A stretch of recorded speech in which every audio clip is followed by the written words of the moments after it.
Monisha, are you there? Okay, ma'am. So over to you for the further coordination. You may start, please. Okay, can I start, Ritu? Yeah, sure, ma'am, sure. Yeah. Good evening to all of you. Yeah, today we are going to discuss about the post-asphyxial management and about the neonatal seizures. I'm going to share the PPT.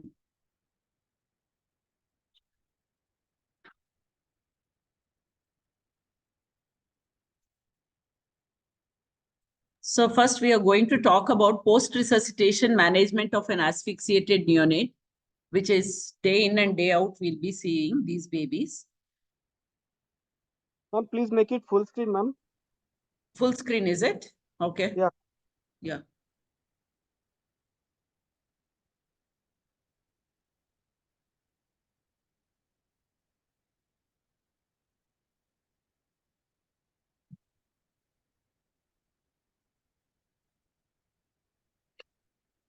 Is it visible now?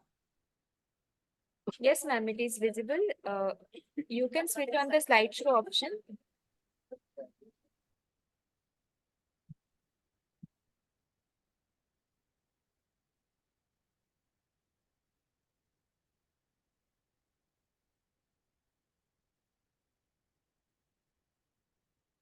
Click on the slideshow option, ma'am.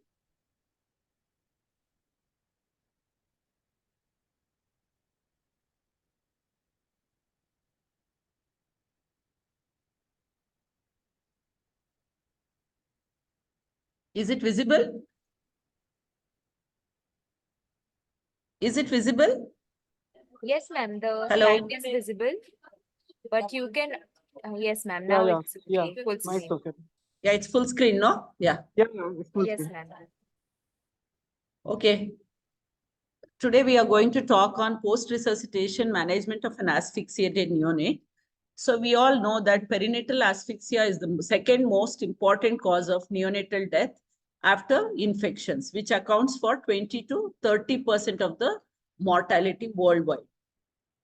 So what are the learning objectives? So we have to look at the how to perform, monitor, and recognize. So how do we initially stabilize and manage these asphyxiated neonates? And what do we monitor in an asphyxiated neonate?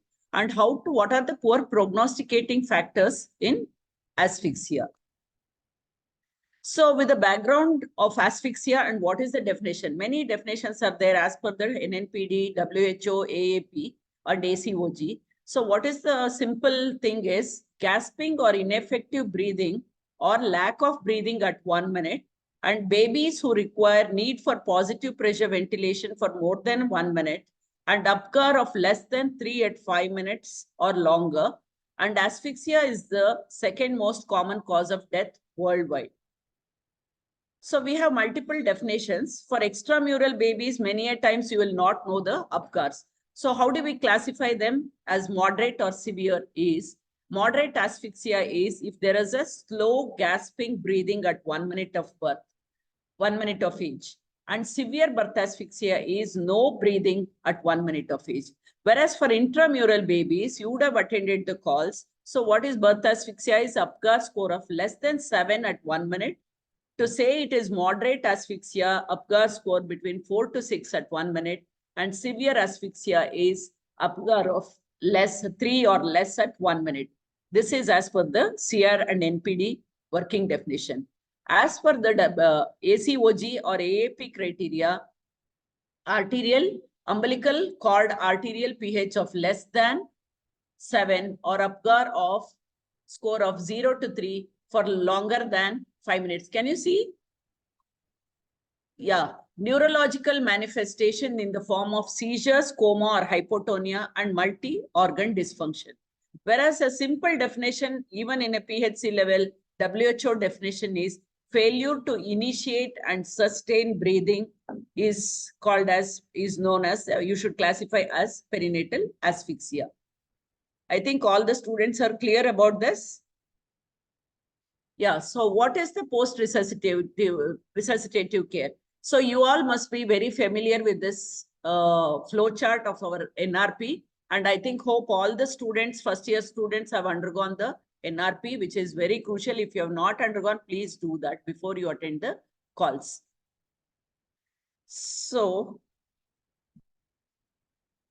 in this, there are 3 types of care are there. So that is, one is routine care. Most of the babies will be with the mother's side, and observation care, and then post-resuscitative care. We are not going to talk about the routine care and the observation care. We are going to talk about the post-resuscitation care. So where do we do the prolonged baby who requires prolonged PPV of more than 60 seconds? This baby goes for a post-resuscitative care. So what are the clinical monitoring and complications? So we have to assess the severity depending on the grading. Then clinical monitoring has to be done and minimize the managed by newer modalities, maybe a therapeutic hypothermia and other drugs, and what investigations we are supposed to do and how to prognosticate your perinatal asphyxia or HIE. So about the clinical presentation, perinatal asphyxia has adverse effects on the multiple organs, including our kidneys, brain, heart, and the lungs. The outcome of asphyxiated neonate depend on the extent of multi-organ dysfunction.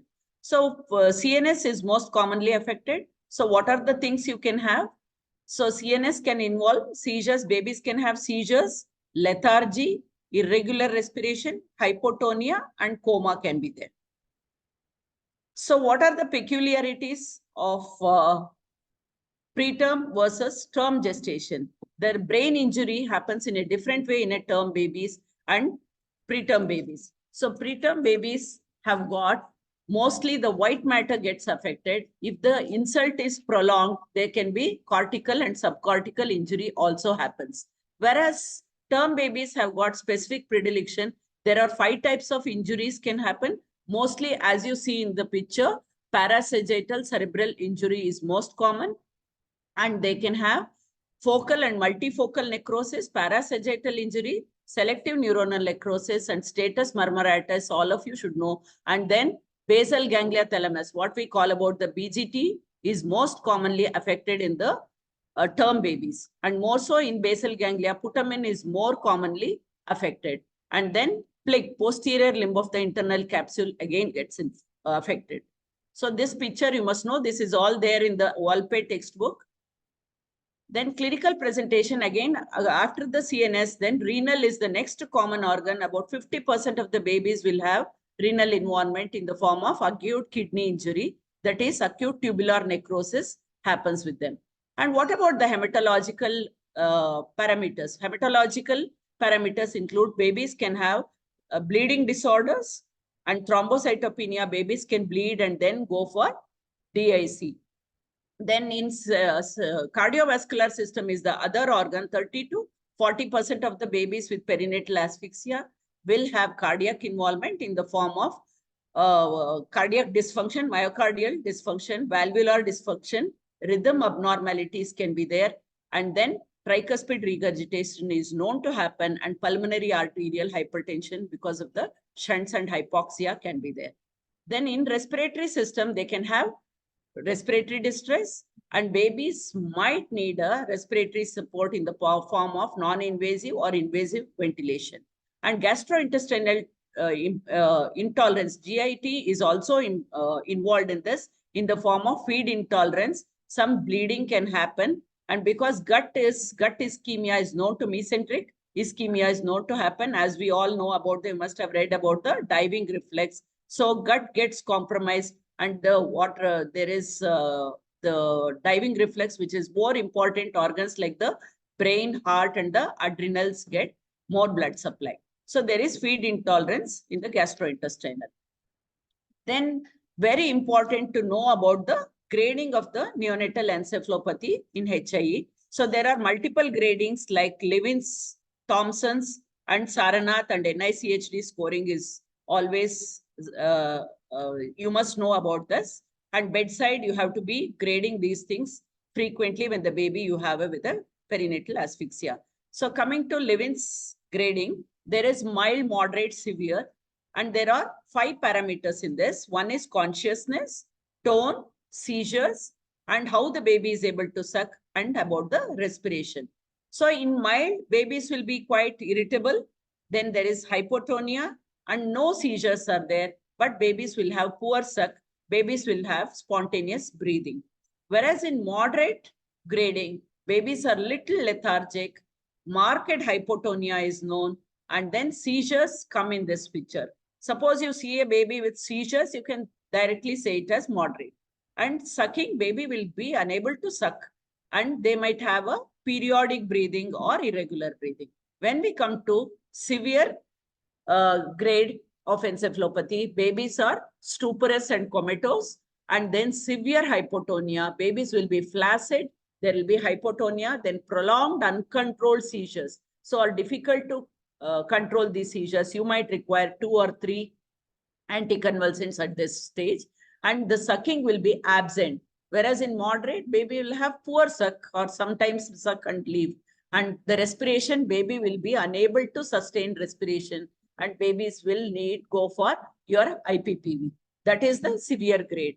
And every Levin's grading is the easiest one, or NICHD you can grade. And this grading has to be done every 8th hourly to assess the severity and progression and resolution of the encephalopathy. From HIE2, they can go for HIE3, or from HIE3 to 2.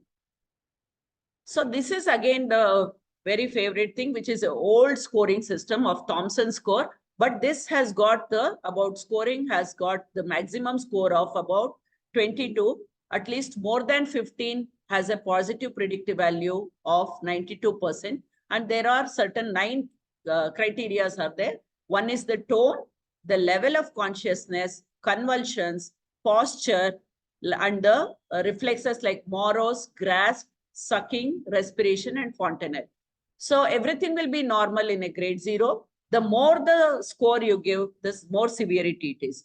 In the, again, mild, moderate, severe, initially there is hypertonia, later hypotonia, and in the final, baby will be flaccid tone. Whereas level of consciousness, initially babies will be staring episodes are there, hyper alert, and then babies become lethargic, and babies will become comatose. And in the convulsions, usually in the stage 1, there will be less than 3, and then more than 2 per day. If it is 2 score you give. And then in the posture, babies will have cycling or fisting, and then 2 scoring, then there will be strong distal flexion, and then decerebrate posturing, you give a score of 3. So what happens to morose? Sorry. So it is partial moro, you give a score of 1, and absent moro is absolutely baby is flaccid, hypotonic, you cannot elicit a moro, is 2. Grasp, you can do a Palmar grasp. So poor, you can give 1, and there is no grasp at all, you can give a absent score, and then baby absent grasp is 2. And suck, babies will have poor suck 1, and absent or occasionally baby can bite. You can just put your gloved hand and see occasionally baby can bite. So you give a score of 2. Respiration, baby initially will have, if there is hyperventilation, fast breathing, you can give a score of 1. And if there is brief periods of apnea, you give a score of 2. If baby is continuously apneic and need for IPPV, you give a direct score. Baby is on ventilator, you can give a score of 3 directly. And fontanelle, again, you have to make the baby not on the sleeping position, make the baby sit, elevate, and then check for the fontanelle. And if it is full and not tense, you can give a score of 1, and tense it is 1. So we have a maximum score of 22 and a score of more than 15. More than 15 or more shows a positive predictive value of 92 and a negative predictive value of 82, and sensitivity of 71% and specificity of 96% for abnormal outcome at 12 months of age. So this is a good prediction. When we were talking about the predictive value, so you will know that the higher the score, the poor outcome, neurodevelopmental outcome at 12 months of age.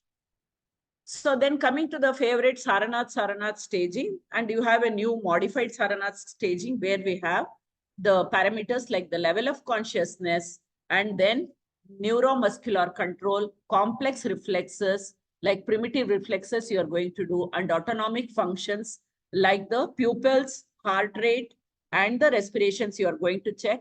And if there are seizures, and then EEG.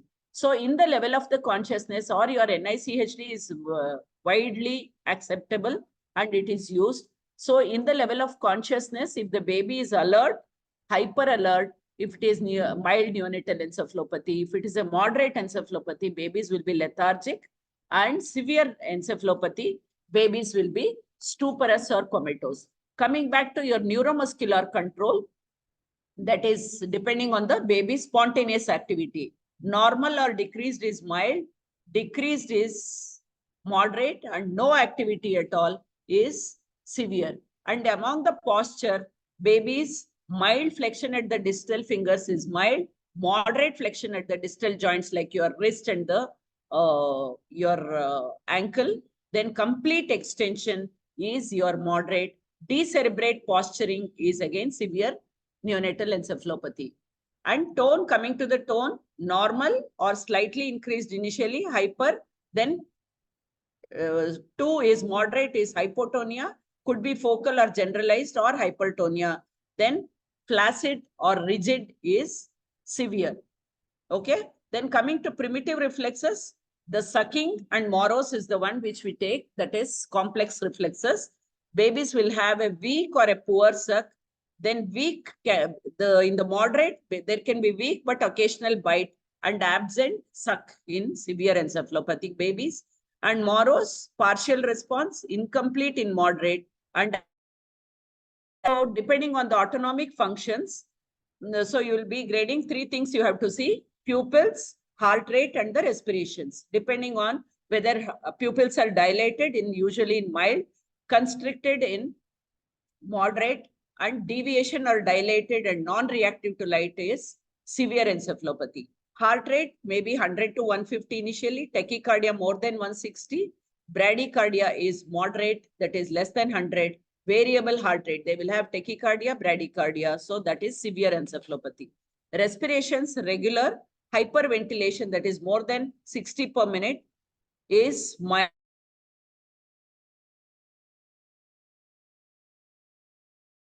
Rate, and apnea requiring ventilation is severe according to the Saranath. So you have to give a score, normal or mild together for all this. And again, depending on the EEG, the very bad prognosis is you will have a low tracings or birth suppression pattern is severe. So what do we do when we know about these gradings? So you have to mainly initially stabilize and manage these babies. So there are supportive care to maintain the most important things, critical things you have to monitor are temperature, perfusion, respiration, and metabolic status like your glucose, calcium, and the pH and the nutrition. And then therapeutic hypothermia, if nearby centers are there, it is the standard of care. So what do you do in initial stabilization in these parameters? So temperature, always maintain the temperature between 36.5 degrees centigrade to 37.5 degrees centigrade. And therapeutic of hypothermia, if available. If it is not available in your place, you can refer these babies if they are fitting into the criteria. So airway, so clear secretions, see that baby is not hyperextended or flexed, and appropriate suctioning whenever required. So what about breathing? If baby requires a respiratory support like non-invasive NIPPV or IPPV, you have to give CPAP, whichever is baby is able to maintain. But the main thing here is target the saturations between 91 to 95%, and avoid hypoxia, hyperoxia, which are detrimental to the asphyxiated brain. And what about circulation? You have to maintain a normal blood pressure. MAP around mean arterial blood pressure should be equal to approximately gestational age. The gestational age, and you have to look for circulation, pulses, and the capillary refill time. So nutrition, capillary refill time should be less than 3 seconds.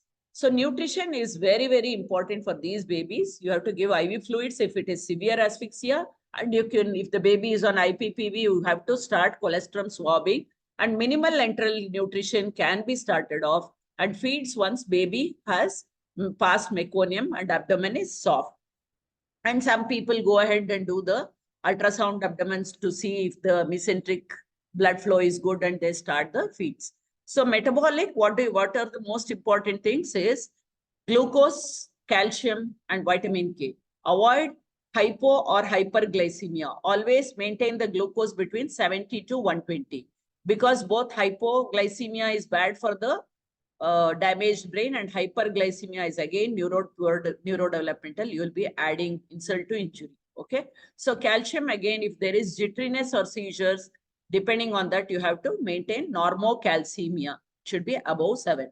And vitamin K to be given. If not administered in the labor room, you are going to give vitamin K because these babies are more prone for thrombocytopenia and bleeding and DIC. So seizure management itself is a class. So you will give phenobarbital, you start. That is the first drug of choice.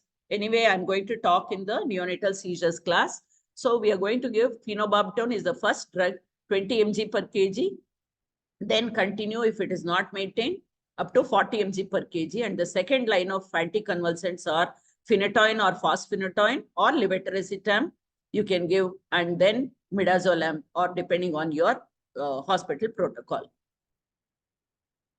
So what do we monitor? So this is how you monitor. Continuously, you have to monitor the vitals. So with a multi-channel parameter, that is your respirations, then heart rate, your SpO2, then your blood pressures, everything will be seen. Then CFT, you have to check the CFT, whether if it's there, if the baby is going for shock, you have to give a small bolus. Then respiratory distress score like a Silverman score or your Downey score, you can, in your monitoring, you have to do that. Then urine output, very, very important, monitoring the urine output. It should be more than 1 ml per kg per hour. So abdominal girth monitoring, definitely you have to do. See if there is any abdominal distension, bowel sounds, babies passing stools. And then glucose monitoring has to be done. So this is how you monitor the babies on the bedside. So what do we monitor? CNS, every 8th hourly live-in staging is the easiest way to do. Then cardiovascular, color, heart rate, CRT, peripheral pulses, SpO2 and NIBP, which is there in your NIBP monitor, multi-channel monitor. Respiratory distress, Downey Silverman, if then abdomen girth monitoring, urine output more than 1 ml per kg per hour, and glucose monitoring 6 to 8 hourly for the first 24 hours, and management of seizures. So how do we minimize the damage in the window period? You must know about the pathophysiology, what happens. So this is there, the beautiful picture from the Walpay textbook of neurology. So initially when there is a perinatal asphyxia, there is hypoxia and ischemia, which causes primary neuronal death, which occurs within this 1 hour. Then there are cytotoxic mechanisms, and then followed by, there is a window period between 1 to 6 hours. This is happening in that is primary neuronal death. So this is where our intervention of a therapeutic hypothermia works. All babies before 6 hours has to be done the hypothermia. That's why you must know about the primary neuronal death, then delayed neuronal death. Initially, there is necrosis. In delayed neuronal death, there is apoptosis and cell death happens. Later, after 6 hours starting, it is questionable. So pathophysiology, you must know. So what happens when there is hypoxia, ischemia, less cerebral blood flow, then there is ischemia, decrease in the cerebral ATP, then membrane depolarization occurs and release of excitatory amino acids like the glutamate. And then postsynaptic receptor, NMDA, there is calcium influx and the sodium influx happens, and extracellular potassium gets accumulated. Then acts on the AMPA receptors, increase sodium influx, which is again happening, which causes membrane depolarization, and intracellular enzymes, then nitric oxide synthetase, and many enzymes like phospholipase A2 is released. Then reperfusion injury is again very, lot of things happen. Then free radical injuries like superoxide dismutase, then superoxide dismutase So there are release of certain free oxygen radical injuries. Then superoxide dismutase, hydrogen peroxidase, hydroxylase, singleton oxygen gets released and damage to the cellular lipase, protease, and nucleic acids, and which causes again destruction of the blood-brain barrier disruption occurs. So you must know this, what is happening there. And then activation of the protease, lipase, and caspase enzymes, all this occur during this. And many strategies are there. I'll just show you the next picture.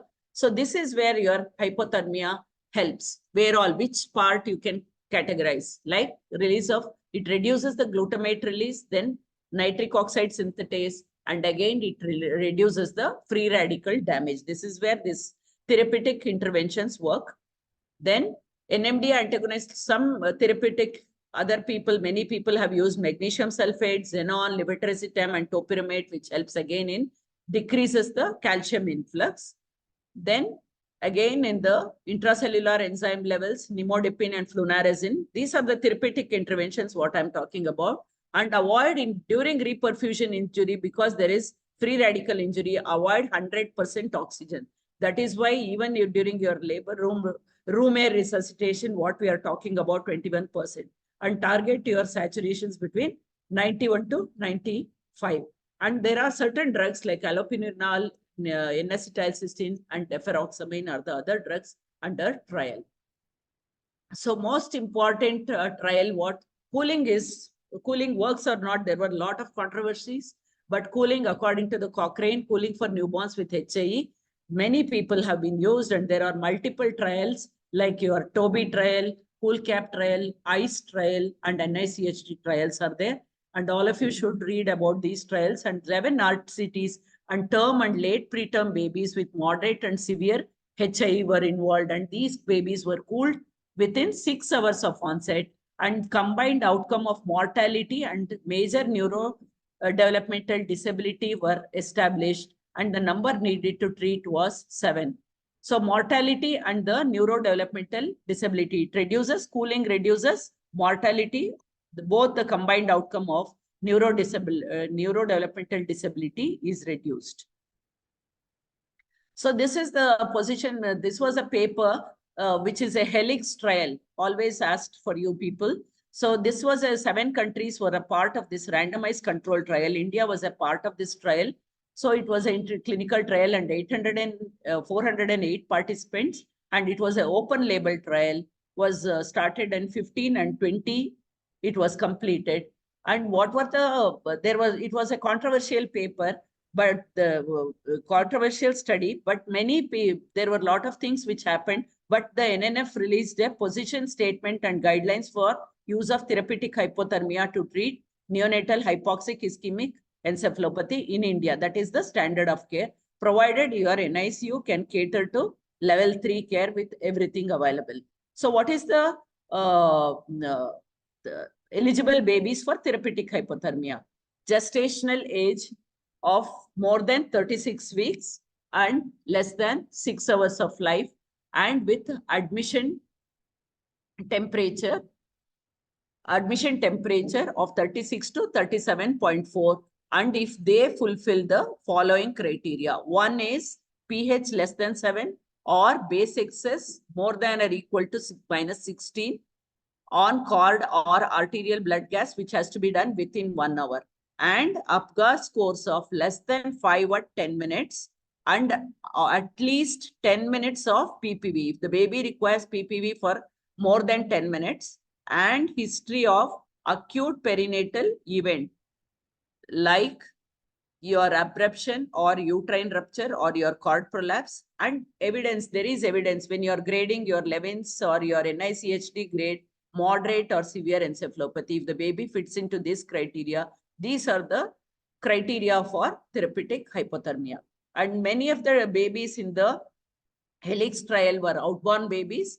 Most of them were IUGR babies, and babies, when they received before therapeutic hypothermia itself, they had seizures. So there are a lot of things which are there in that. That's why the mortality was more in that trial. Lot of bleeding and lot of things were there in the paper. You can read details about the Helix paper. So what is the role of imaging in HIE?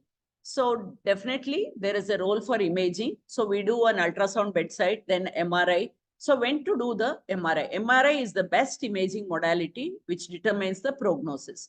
So initially, if you are able to do MRI within 24 to 48 hours, it is DWI, diffusion weighted images within that period.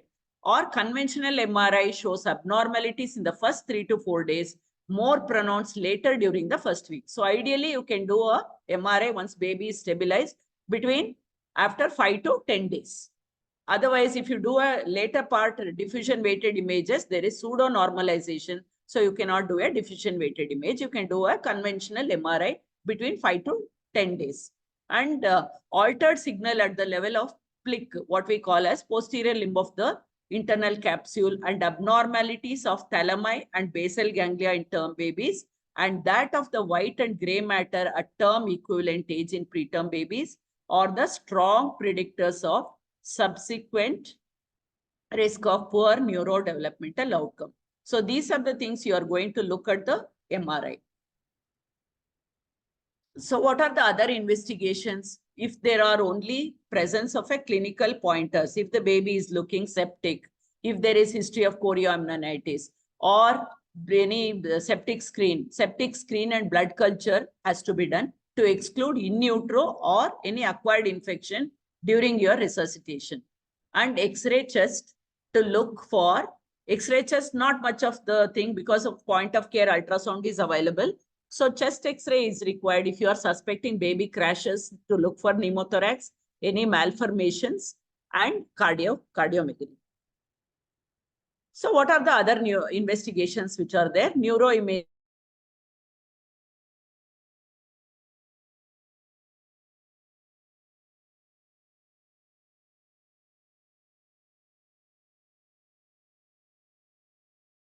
Ventricles, or if there is a hemorrhage, that is a better modality, CT scan, and easier because MRI takes some time. So ultrasound is the best way. So all of you should practice doing, if many of the NICUs are now practicing point of care ultrasound. So you can do the ultrasound and look for your cerebral edema, which causes small compressed ventricles, and intracranial bleed could be there. Intraventricular hemorrhage also can be made out in your ultrasound. And sometimes resistive index, so many parameters are there.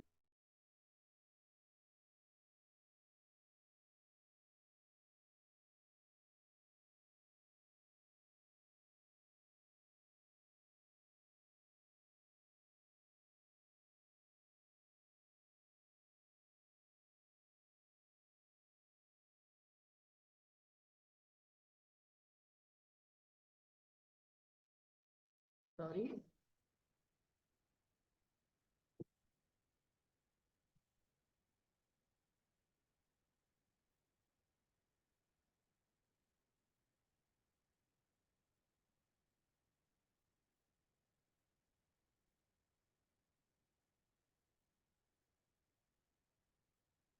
Sorry, 1 minute.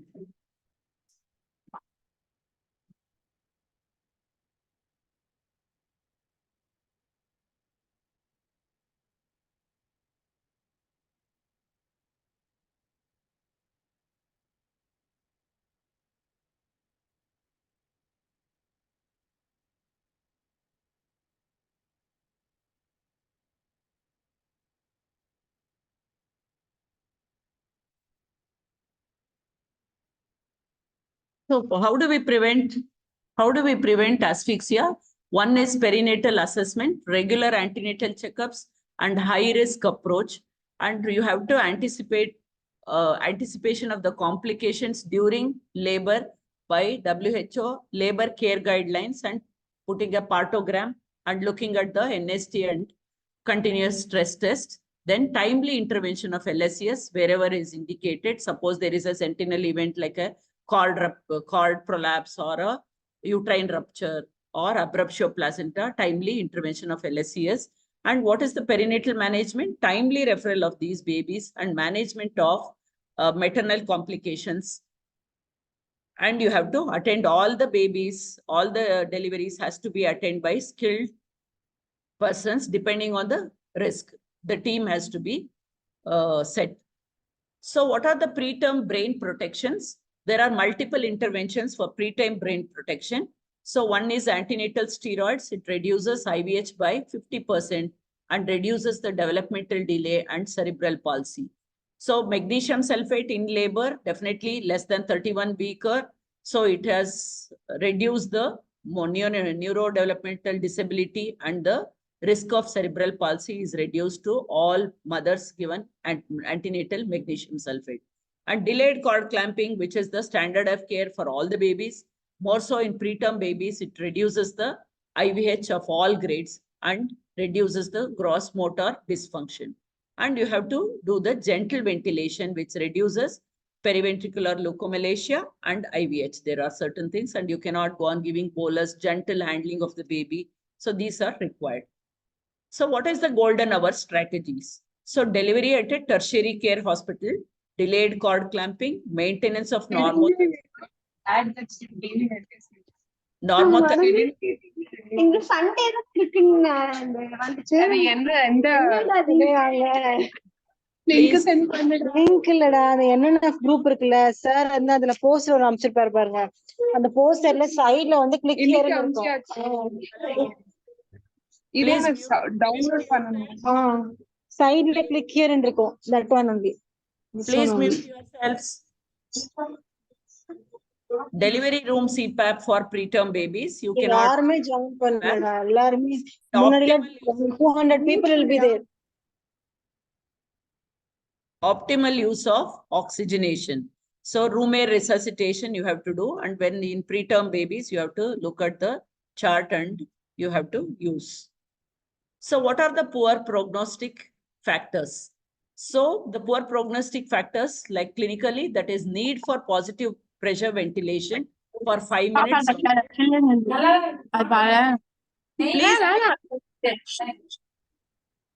Please mute yourselves.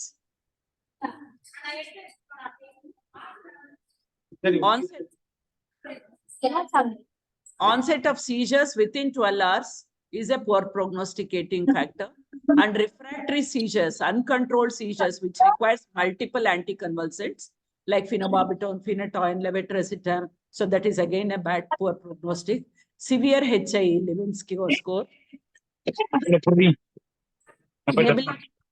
Inability to establish direct oral feeding, that is, baby is not able to suck at the breast, or direct feeding by 1 week of life. These are all the poor prognostic factors. One is clinical, then abnormal EEG is again a poor prognosticating, like bus suppression pattern is a poor prognosticating site. So how do we follow up? All these babies have to be followed up for early interventions. All neonates who suffered perinatal asphyxia to be followed up for monitoring of the growth and the long-term neurodevelopmental outcome. Just not finishing at the discharge level. They have to be, the parents have to be sensitized about the long-term follow-up of these babies. In the district early intervention centers or to your respective hospitals. And Heinz scoring has to be done at follow-up. And then finally, Bailey's Dasi score has to be done to look at the neurodevelopmental outcome. So what are the key messages? Initiation and development of hypoxia. Who is that?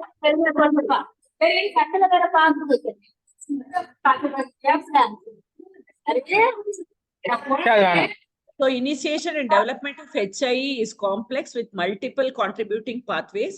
Close monitoring and supportive management works in majority of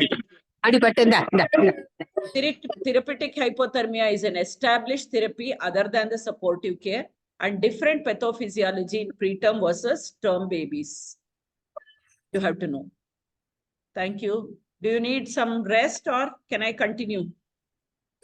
Lot of you are making disturbances. Please mute yourselves.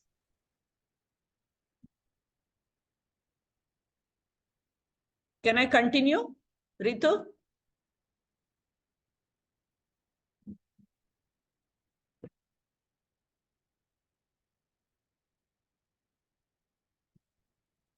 So coming to neonatal seizures is the next topic. So neonatal seizures is very important emergency. What we see during any time, the neonates are the ones where we see look for the seizures. Seizures are more during the neonatal period than in the older children. So it is very difficult. It's a challenge to diagnose and to treat also. So that therefore this chapter is very important, and we have to know about what are the clinical types. Many a times, 80% of the times, it is very difficult to diagnose and treat. So what is a seizure? It is a sudden alteration in the neurological function of a neonate. That is, it could be motor, behavior, or autonomic function. A seizure in the neonatal period is an emergency. About, I think, 2 to 3 per 1,000 live births, we have the seizure burden.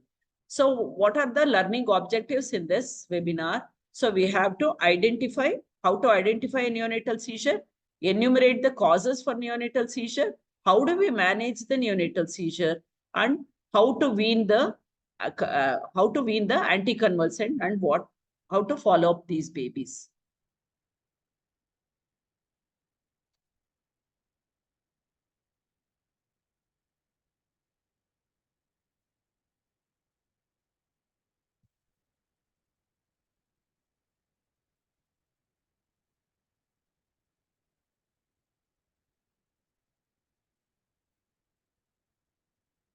So we have a video here.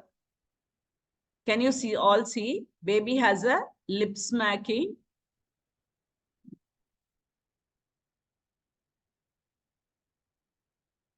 So the most of the times, 50% of the time, we have subtle seizures in the form of, see, there is an eye twitching, orobuccolingual movements. That's what we say. Say small twitching. Many a times this would be, nobody sits with the baby. Many a times it is missed. See, again, you can see a focal seizures. This is focal clonic seizures. Right upper limb, focal clonic. Then now started with the left, followed by there is a tachycardia and desaturation happening. So this is a seizure. So International League Against Epilepsy updated classification of the neonatal seizures. All of you must read about this paper, which has come in 2020.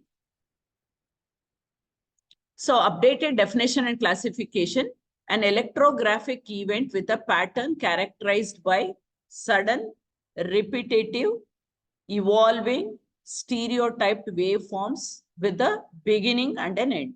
And the duration is not defined, but has to be sufficient to demonstrate the evolution in frequency and morphology of the discharges, and needs to be long enough to allow the recognition of onset, evolution, and resolution of an abnormal discharge. Although it has been suggested that 10 seconds may allow better interreliability, and even shorter serial events should be considered. So there is an electrographic event which is happening. And 2011 guidelines, clinically apparent seizures more than 3 minutes or brief serial seizures to be taken as significant. Anything more than 3 minutes which is happening. And what are the common causes we know of? But there are certain seizure mimics. So you must be knowing about that. It could be a jitteriness or benign sleep myoclonus and apnea. So you should be knowing about the seizure mimics in the neonatal period. So the most common cause of neonatal seizures is your hypoxic ischemic encephalopathy, which accounts for 50 to 75% of the cases, followed by vascular, which accounts for 15 to 20% of the cases, then followed by infections, which accounts for 5% of the seizure burden. Could be a intrauterine infections or meningitis could be the reason. And metabolic, again, hypoglycemia, hypocalcemia, hypomagnesemia, again, another 5%. And genetic epilepsy, again, 1 to 5%. And brain malformations, about 2 to 5%. So topmost is HIE. Then vascular is always a perinatal stroke. Baby will have a focal clonic seizures. So infections and vascular causes are the three important causes for neonatal seizures. So what is the classification of the neonatal seizures? We know the burden, then we know what is the seizure, then what are the causes, then we'll discuss about the classification. It is based on, there are four things you must know. One is based on the electroclinical phenotype, then emphasis the key role of EEG in the diagnosis of neonatal seizures. And third is have implications for the management and treatment of these events and be acceptable to all. So all of us should be in one as a team, neonatologists, pediatricians, epileptologists, and neurophysiologists and neurologists. Be applicable in all healthcare settings. So what is the classification? Clinical only or electroclinical or electrographic only. So clinical only seizure is a sudden paroxysm of abnormal clinical changes without a definite EEG association. Most of the places, many times we don't have the EEG or AEG. So this is what many a times babies are over-treated or sometimes under-treated. So an electroclinical seizure is a definite clinical signs simultaneously coupled with an EEG. So there is a clinical and electrographic. These are the second one. And then electrographic seizures only, presence of a electrographic seizure seen on EEG that is not associated with any evident clinical signs. So clinically silent, or it could be a subclinical seizure. So you will see if you put only the EEG. Most of the seizures are like this. And suppose you start therapeutic hypothermia, seizures may not be seen, so electrographic only can be seen. So there are clinical, electroclinical, electrographic, or clinical only. So this is the algorithm. So how do we go about this? So critically, if the baby, so we do a video EEG or amplitude integrated EEG. So if there is non-seizure episodes without ictal EEG pattern, or if there are seizures with EEG correlate, then you can have a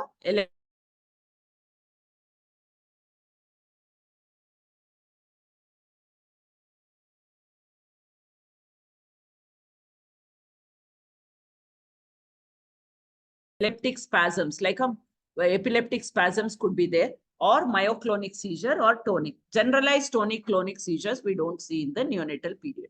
Non-motor could be like an autonomic disturbance or a behavior arrest, and sequential and unclassified. And there could be, seizures could be, as we discussed, electroclinical or electrographic only without the clinical signs. And we have to know about the differential diagnosis and seizure type. Newborns have been shown to have seizures with exclusively focal onset. Thus, the initial division into focal and generalized is unnecessary. So, motor and non-motor classification, you can say whether it's a motor or non-motor. And then previous terminologies of subtle, focal, and generalized are removed. We don't use. Before we were using, most of them 50% were coming under subtle seizures like lip smacking, like rowing, okay, pedaling, and orobuccal movements. So these were all under the focal. So whether it is motor or non-motor, focal or generalized, we have a clonic, myoclonic, tonic. So now these things are removed. So what are the types?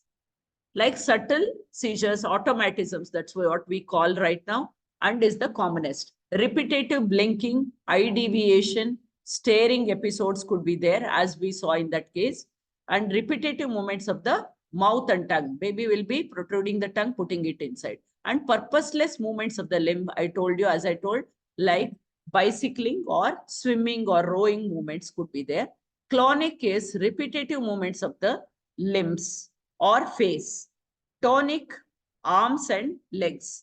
Continuous extension or flexion of the limbs. And myoclonic, sudden jerky movements of the limbs, that is flexion myoclonus or extensor myoclonus. So what are the motor or non-motor? So descriptors of the motor seizures are automatisms. So it could be unilateral, bilateral asymmetrical, or it could be bilateral symmetric. In clonic seizures, focal, multifocal, could be bilateral, what we saw in that baby. So epileptic spasms could be unilateral or bilateral asymmetric, or could be bilateral symmetric. So myoclonic seizures, focal, multifocal, and bilateral symmetric or asymmetric. And tonic seizures are again focal, bilateral asymmetric, or bilateral. These are the new classifications where you have to classify the neonatal seizures. So subtle, generalized are all gone. So what are the epilepsy syndromes? Combination of more sophisticated genetic testing and video EEG monitoring will allow the identification and stratification of distinct etiology, specific electroclinical phenotypes. So we have seizure. When we discussed about etiology, it could be hypoxic ischemic tops, then structural malformations like vascular or brain malformations could be there. Genetic epilepsies could be there, and infections could be intrauterine infection or because of the chorioamnionitis could be there. Metabolic like hypoglycemia, hypocalcemia, magnesemia could be there, and unknown reasons or some of the other causes. And then electroclinical or electrographic and epilepsy syndromes. And there could be comorbidities. So what if EEG is not available? Observation by experienced personnel can diagnose probable or possible seizures. It is not definitive.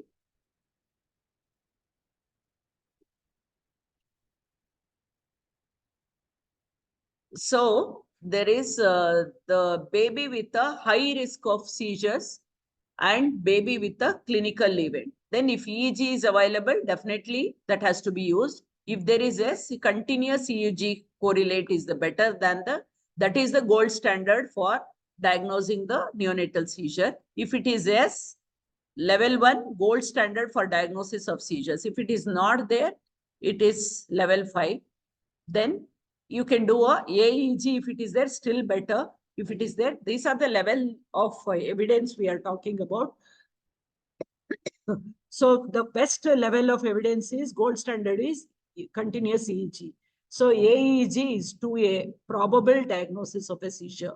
And if it is not there, level 4, it is insufficient evidence.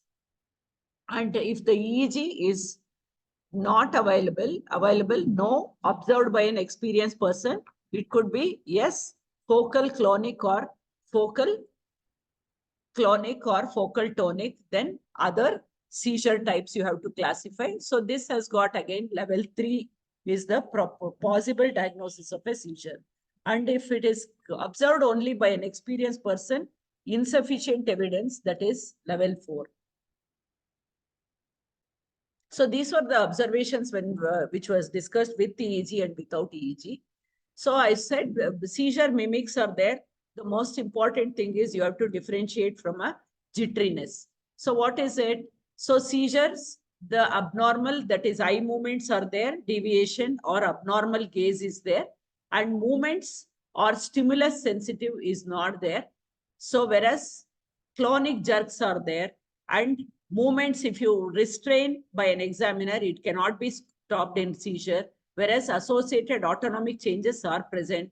Neurological abnormalities, that is examination may be abnormal, EEG may be abnormal, whereas jitteriness, abnormal gaze or eye movements are less likely to be there, and movements are stimulus. Suppose you touch the baby, they go for jitteriness. Most often you see in a infant of a diabetic mother, hypoglycemia, hypocalcemia, or even a HIE can have a jitteriness. And predominantly they are like a tremor, small frequent movements. Then movements can be stopped by passive flexion. Yes, you can stop, restrain the jitteriness. So associated autonomic disturbances like heart rate variabilities and these things are not there in the jitteriness. And neurological examination, normal in between the episode. EEG could be normal. So very important seizure mimics like jitteriness or sometimes in the sleep, baby can have a sleep myoclonus is seen in the neonatal period, or apnea. You cannot, sometimes seizure can present as an apnea, but they will have tachycardia.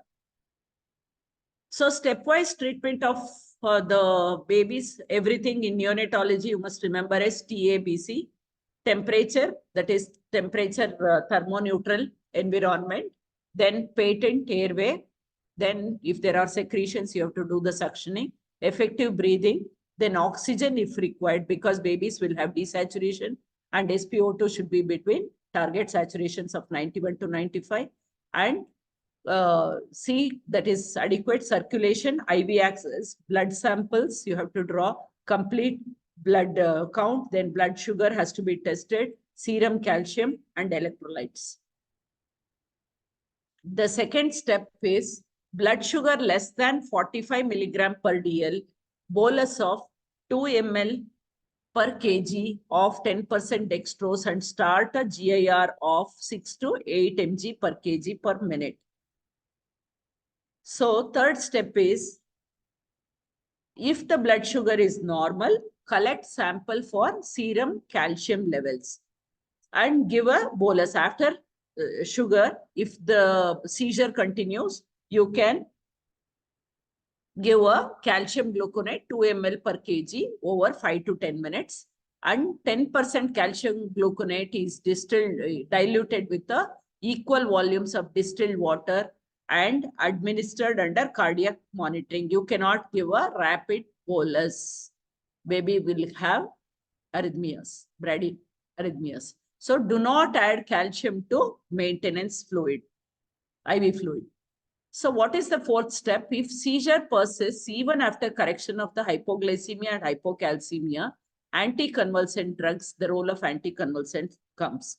So what is the first line of anticonvulsant drug in the neonate? So as I said in your HI, when I was discussing, injection phenobarbital, phenobarbital. So 20 mg per kg IV infusion over 20 minutes. If the baby has no further seizures, do not give the maintenance if it is not there. So if the seizure persists, or recurs after the loading dose of phenobarbital, a bolus of 5 mg per kg, and maximum you can give up to 40 mg per kg phenobarbital. Start maintenance of phenobarbital at the dose of 3 to 4 mg or 5 mg per kg per day after 12 hours of loading dose of phenobarbital. Clear about this? So phenobarbital is the first drug you have to use. Seizures not controlled even after 40 mg per kg per dose, then you will go for a second line of anticonvulsant drugs, that is phenytoin or fosphenytoin, which is a prodrug. Same again, 20 mg per kg IV over 20 minutes. And start maintenance phenytoin at a dose of 3 to 4 mg per kg. Phenytoin, phenobarbital, same dosage, easy to remember. After 12 hours of the bolus, phenytoin should not be mixed with saline, can be mixed with only saline and not dextrose. This is one point you must remember. So if the seizure still persists after 40 mg per kg of phenobarbital and 20 to 40 mg per kg of phenytoin, then you can go for one more drug is levetiracetam, can be used as a second line depending on your hospital protocol. The drugs in the second line are levetiracetam, phenytoin, and then comes your benzodiazepines, lorazepam 0.05 to 0.1 mg per kg IV. Midazolam infusion may be considered if loraz is not available. Dose to be used is 0.15 mg per kg loading, followed by 0.1 to 0.4 mg per kg per hour infusion.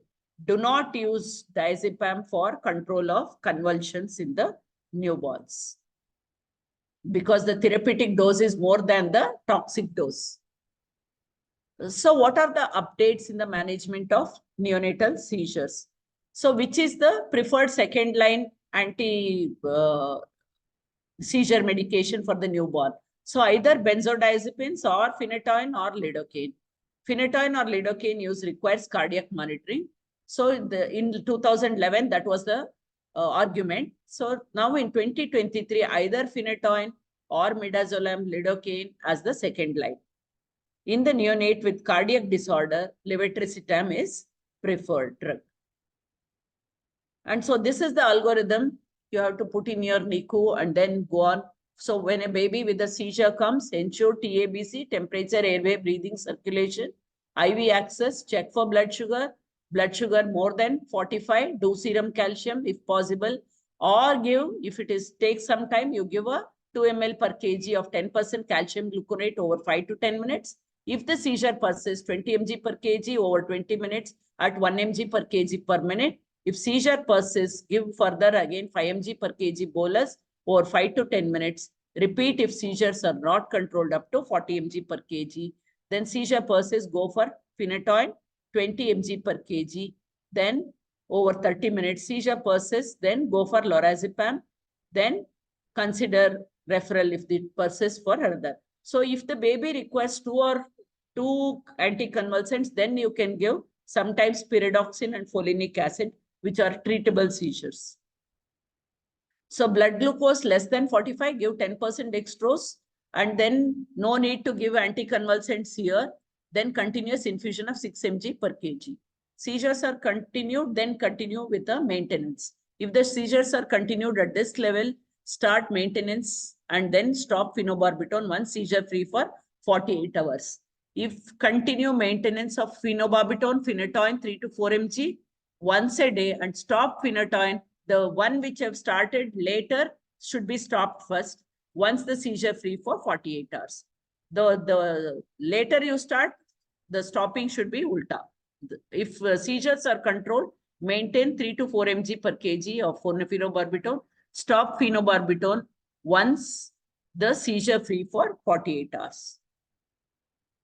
So what is the optimum duration? Most important question of anticonvulsant drugs. So if there is transient metabolic problems like hypoglycemia,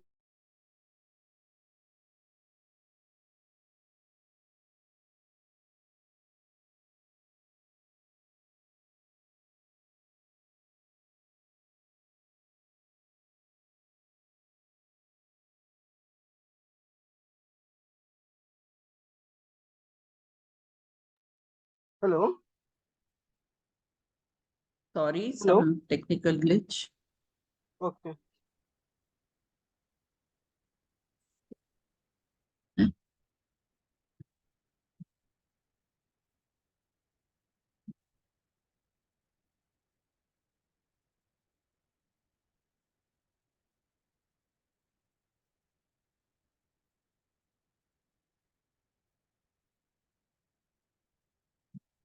So what is the optimum duration of the anticonvulsant drug? So if there is transient metabolic problems such as hypoglycemia, hypoglycemia, and dyselectrolytemia, treat the cause and stop the anticonvulsive drugs immediately if started initially. Okay, this is very important take home. Seizures controlled with the first bolus of phenobarbital, then no maintenance of anticonvulsant drugs. Observe for at least 48 hours for seizure-free seizure recurrence. Seizures controlled with multiple doses of phenobarbital, then baby requires a maintenance phenobarbital and stop phenobarbital once the seizure free for 48 hours. And difficult to control seizures and need for multiple anticonvulsant drugs, stop phenytoin if seizure is free. This. So difficult to control seizure, need for anti-epileptic drugs, then continue the maintenance phenobarbital. Assess the neurological status. If normal, stop phenobarbital. If abnormal, may continue the oral maintenance phenobarbital. If the neurological examination at discharge, always you have to do a HNNE scoring, that is Hammersmith neonatal infant examination you have to do. And if the baby is sucking well at the breast, neurologically normal, tone normal, then no need to continue the anticonvulsant. Assess the neurological status at 1 month. And if the baby is abnormal neurologically at the time of discharge, you might continue oral maintenance, then continue the maintenance. And after 1 month, you will assess the neurological status. And if it is normal, stop phenobarbital. If abnormal, may continue phenobarbital maintenance. If the neurological examination abnormal after 1 month, so better to refer to the consult the pediatric neurologist and decide further anticonvulsant therapy or refer to the higher center. Suppose the burden of neonatal epilepsy is there, so you will be continuing further. Otherwise, you are going to stop.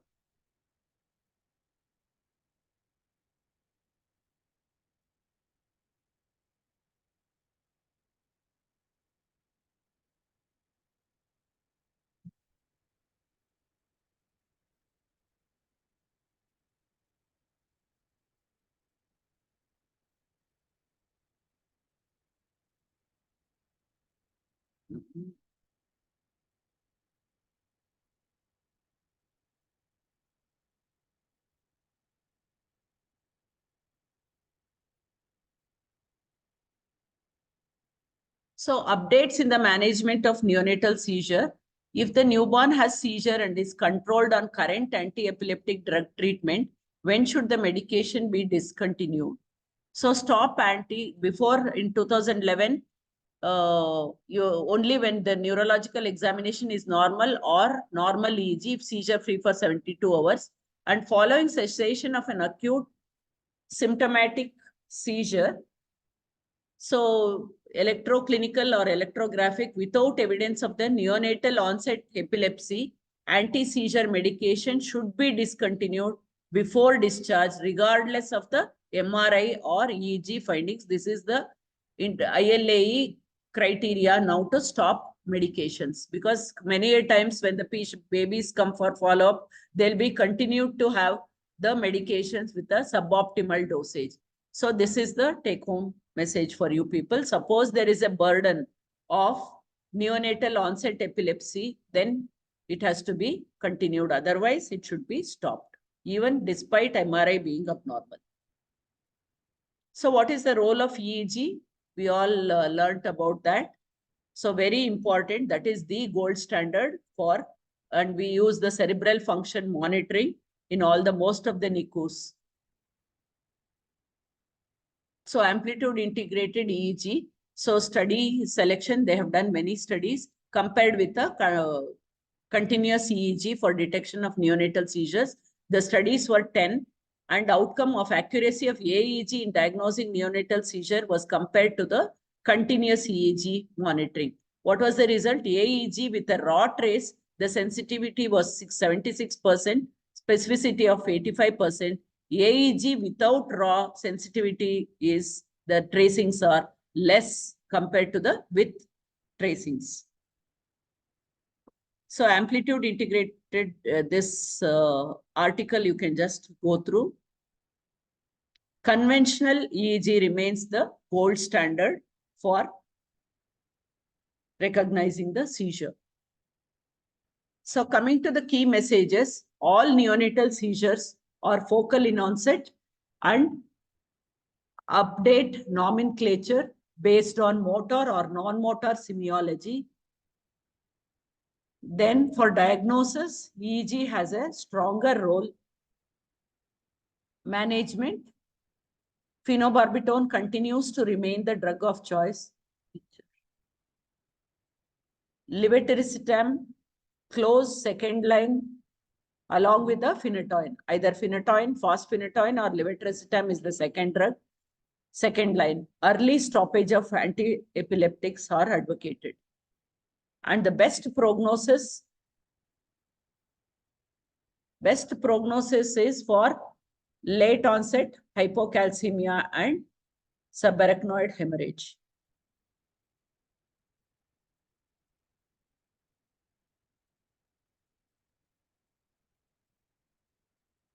Thank you.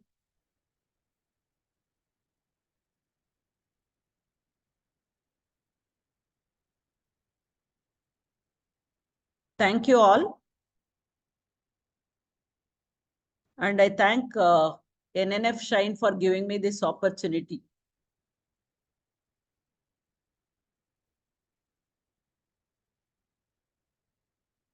Any questions?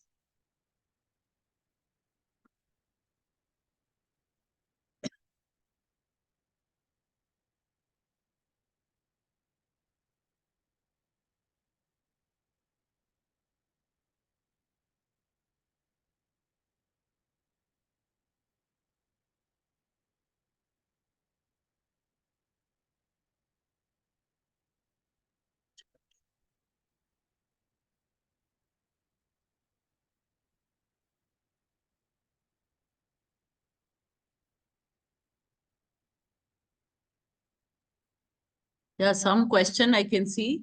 How long neurodevelopmental follow-up for mild HIE? Usually till 2 years. All babies we follow till 2 years.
So thank you, ma'am, for your wonderful presentation.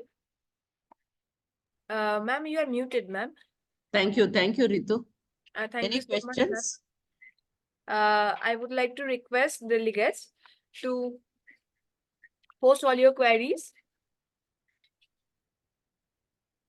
We have one question, ma'am, from Dr. Arpita Panduranga, ma'am. What to look for in follow-up? And one more question, how long neuro DEB follow-up for mild HIE?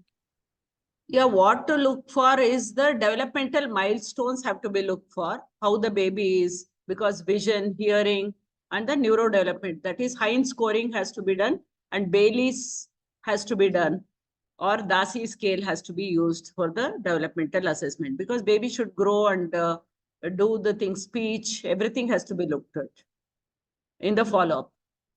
How the baby grows, the whole developmental milestones have to be looked for.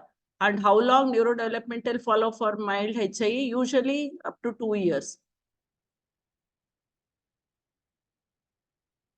Thank you so Or much. then anyway, the babies who come for your follow-up for vaccinations, you are going to see not only give the vaccines, you are going to look at all the babies for the developmental assessment. Thank you so much, ma'am, for addressing the queries.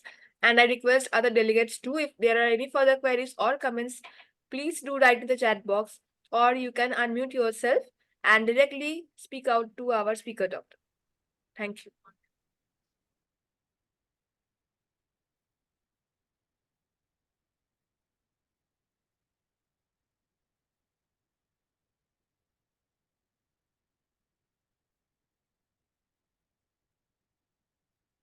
I request everyone, if there are any further questions, comments, or queries, please come up in the chat box,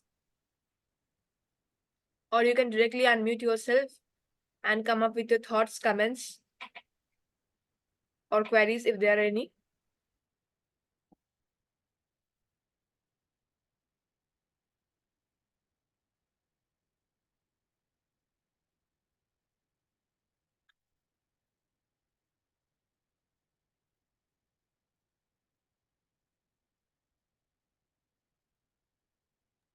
So it seems, ma'am, there are no further questions. So Okay. thank you once again, ma'am, for your wonderful presentation and Yeah, being thank so you lucid. so much. So Thank with you all so your permission, yes, ma'am. So with all your permission, can we sign off for today here? Yeah. Thank you so Thank much you. and good night. Thanks for the opportunity. Thank you so much, ma'am. Same here. We are obliged to host you and looking forward to host you again soon in the next session. So with all your permission then, we are signing off and good night to all. Stay safe and Yeah, healthy. thank you. Thank you. Thank you.